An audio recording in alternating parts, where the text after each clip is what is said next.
Hello guys. तो guys आज की इस वाली वीडियो में हम लोग डैन डैन के सीजन 2 के एपिसोड 3 का हिंदी एक्सप्लेन करने जा रहे हैं। और वीडियो को शुरू करने से पहले अगर तुम्हें आज की वाली वीडियो पसंद आती है तो वीडियो को लाइक, चैनल को सब्सक्राइब एंड इस वाली वीडियो को जितना हो सके उतना अपने दोस्तों के साथ शेयर कर देना। तो अब वीडियो को शुरू करते हैं। तो प्रीवियस वीडियो की आखिर में हम लोगों ने देखा था कि जो मोमो होती है वो अपने दोस्तों को इंजर्ड पड़े हुए देखती है। तो अब वीडियो को इससे आगे शुरू करते हैं। अगले चैप्टर की शुरुआत में हम लोग देखते हैं कि मोमो इस नजारे को देखकर काफी चौंक जाती है और वो बिना टाइम वेस्ट करे सबसे पहले एक बंदे पर किक मारती है और फिर अपनी साइकिक पावर का यूज करके दूसरे बंदे को अपनी तरफ लाती है और अपने घुटनों से उसका मुंह तोड़ देती है। और इसके बाद दो और लोग मोमो की तरफ भाग रहे होते हैं, लेकिन इस चीज को मोमो नोटिस करती है और अपनी साइकिक पावर का यूज करके दूर से बर्तन उठाती है और उन पर फेंक देती है। और इस पॉइंट पे जो मोमो होती है ना वो डोमिनेट कर रही होती है, इवन वो किसी का हथियार तक तोड़ देती है। और तभी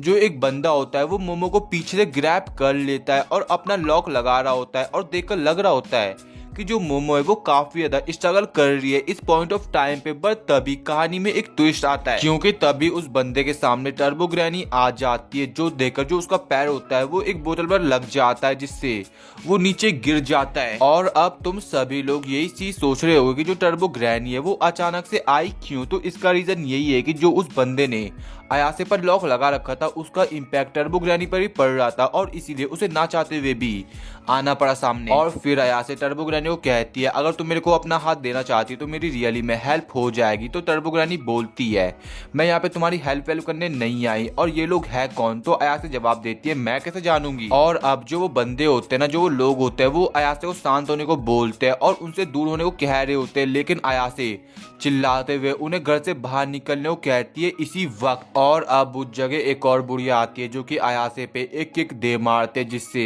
अयासे दूर जाके गिरती है। बट वो अपनी साइकिक पावर का यूज करके उस बुढ़िया को मारने की कोशिश करती है, लेकिन जो बुढ़िया होते हैं ना वो कोई आम बुढ़िया नहीं होती, वो उसके हमले को आराम से डॉज करते। इवन जो वो अयासे पर किक मारते ना उसका इम्पैक्ट इतना होता है जितना तुम स्क्रीन पे देख सकते हो। और अब दोनों तरफ के लोग एक दूसरे के बारे में बातचीत कर रहे होते हैं कि ये लोग है कौन। और अब हमें उस बुढ़िया के थ्रू ये पता चलता है कि जो कीटो फैमिली है वो 200 सालों से ग्रेट सरपेंट को ऑफर कर रही है, जिससे जो अभी तक वोल्केनो इरप्ट नहीं हुआ। और जब मोमो कुछ समझ पाती, जो कीटो फैमिली है वो उन्हें बता देती है कि अभी जो ये हाउस है, मतलब जिन भी लोगों को वो इस हाउस के अंदर इनवाइट करते हैं उन्हें वो ग्रेट सरपेंट को ऑफर करते हैं। और अब जो मोमो होती है वो किसी चीज के अंदर धंसना शुरू हो जाती है और अब उसे समझ आता है कि उन्हें ऑफर किया जाने वाला है। और इस पॉइंट पे जो मोमो होती है वो रेत के अंदर धंसना शुरू हो जाती है और अब वो यहाँ से बाहर निकलने के लिए अपनी साइकिक पावर का यूज करती है, लेकिन उसके सामने कीटो फैमिली होती है जो कि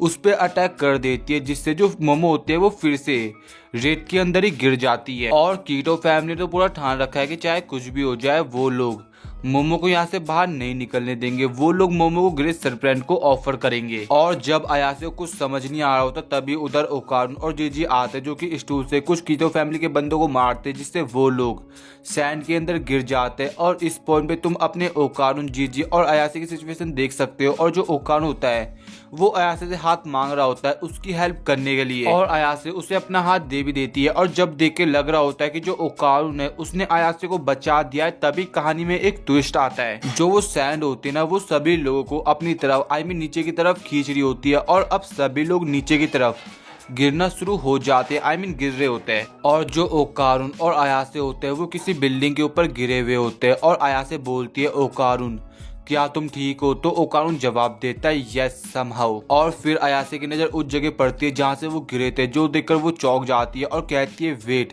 क्या तुम मुझसे मजाक कर रहे हो, हम लोग यहाँ से बाहर निकलेंगे कैसे। और फिर अयासे नीचे की तरफ देखती है और अब तुम सभी लोग नीचे का नजारा देख सकते हो जहाँ पे बिल्डिंग की बिल्डिंग गिरी हुई होती है। और अयासे को ये नजारा काफी क्रेजी लग रहा होता है, लेकिन अपना ओकारुन ये चीज सोच रहा होता है कि जो ये सभी चीजें हैं वो इस ग्राउंड के अंदर आई कैसे। और जब वो लोग ये बातें कर रहे होते तभी उन्हें एक आवाज सुनाई देती है और वो उनसे हेल्प मांग रही होती है। और ये बंदा और कोई नहीं जीजी होता है जो कि उनसे हेल्प मांग रहा होता है बिकॉज वो नीचे गिर रहा है। और जब अयासे अपनी साइकिक पावर का यूज करते ना उसे बचाने के लिए, तब भी वो उसे नहीं बचा पाती। लेकिन जो जीजी होता है वो नीचे नहीं गिरता, वो किसी चीज के ऊपर बैठा हुआ होता है, अटक जाता है और जिस चीज के ऊपर जीजी बैठा हुआ था ना वो चीज ग्रेट सरपेंट होती है और ये जो क्रिएचर होता है ना वो देखने में काफी खतरनाक लग रहा होता है और जो कीटो फैमिली होती है ना वो इस चीज को देखकर एक अलग तरीके का पोजीशन बना देती है और बोलती है ग्रेट स्नेक लॉर्ड हम लोग कितने सौभाग्यशाली है कि आप उठ गए।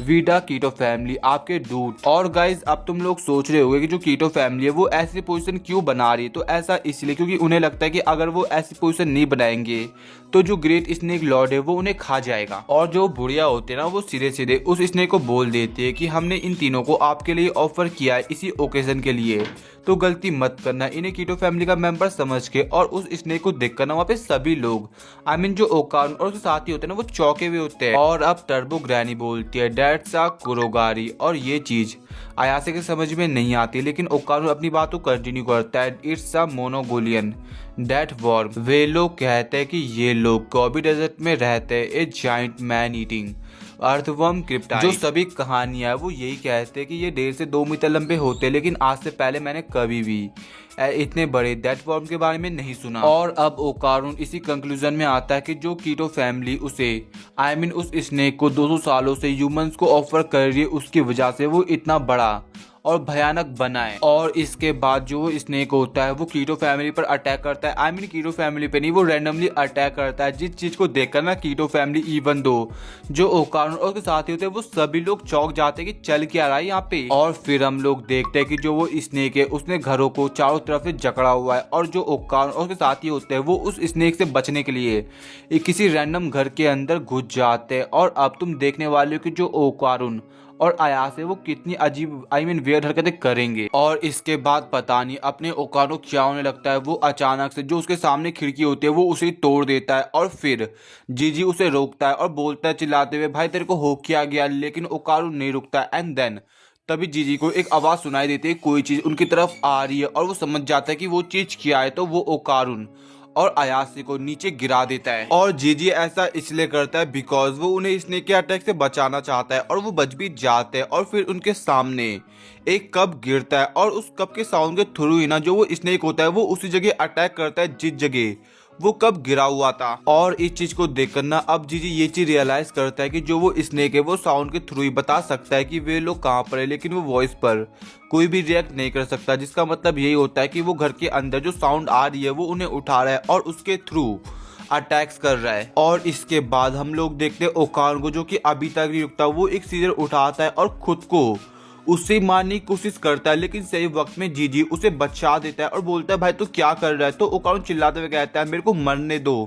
एंड जो सुनकर ना जीजी को अपने पास्ट का ग्लिम्स याद आता है, जिस ग्लिम्स में काफी सारे लोगों ने जीजी के सामने खुद को डी एंड कर दिया और जब जीजी उन्हें बचाने जाता तो वो लोग यही कहते लेट मी डाई। और फिर हम लोग अयासे को देखते हैं जिसके सामने एक कांच पड़ा हुआ होता है और वो उस कांच से खुद को स्टेप करने की कोशिश करती है, लेकिन वो कर नहीं पाती बिकॉज उसके सामने ग्रैनी टर्बो रखी हुई होती है और जो कांच होता है वो ग्रैनी टर्बो पे लगता है। और अब जीजी को भी समझ नहीं आ रहा होता कि वो क्या करे और फिर वो ग्रैनी टर्बो से पूछ रहा है और ग्रैनी टर्बो उन दोनों को बांधने को बोलती है और फिर जीजी उन्हें ऐसे करता है अयासे और ओकान को बांध देता है रस्सी से। और फिर जीजी टर्बो ग्रैनी से पूछता है कि ये ऐसा करने की कोशिश क्यों कर रहा है, तो टर्बो ग्रैनी जवाब देती है साइकिक वेव। और अब हमें पता चलता है कि जो वो वॉर्म है वो बाहर साइकिक वेव्स भेज रहा है, जिस कारण जो भी इस घर के अंदर लोग है वो खुद को अपने आप ही मार रहे हैं। तो जीजी भी लाइक ओ तो जो एक गलती है वो इस चीज की है मेरे पेरेंट्स, लेकिन एक सेकंड रुको, अगर ऐसा है तो मैं ठीक कैसे हूँ अभी तक।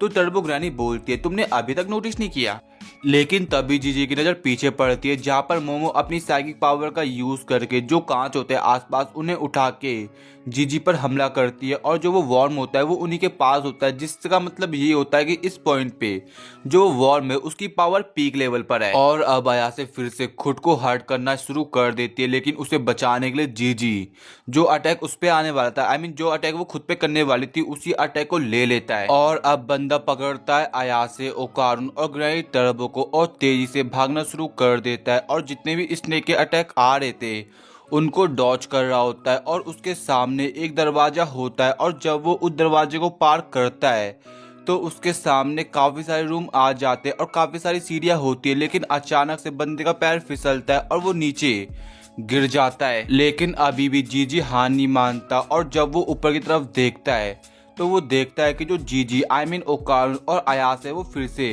कुछ गलत करने की कोशिश कर रहे हैं, लेकिन बंदा सही वक्त पे उन्हें बचा देता है। और अब जो वो अर्थवॉर्म होता है ना, वो उनके काफी क्लोज होता है, जो चीज देखकर जीजी की फट के हाथ में आ जाती है। और आखिर में हम लोग देखते हैं एक एलियन की अपीयरेंस को, जो कि जीजी ओकान और अयासे के सामने होती है और वो उस अर्थवॉर्म के सामने जा रही होती है। और इसी के साथ ही अपना एपिसोड खत्म हो जाता है। तो गाइस, अगर तुम्हें आज कल वीडियो पसंद आई हो तो वीडियो को लाइक, चैनल को सब्सक्राइब एंड इस वाली वीडियो को जितना हो सके उतना अपने दोस्तों के साथ शेयर कर देना। और अगर तुम्हारा कोई भी डाउट होता है किसी भी एनिमे सीरीज को लेकर तो तुम मेरे को इंस्टा पे डीएम कर सकते हो और लिंक तुम्हें डिस्क्रिप्शन में मिल जाएगी। तो अब मिलते हैं नेक्स्ट वीडियो में, तो अभी के लिए बाय बाय।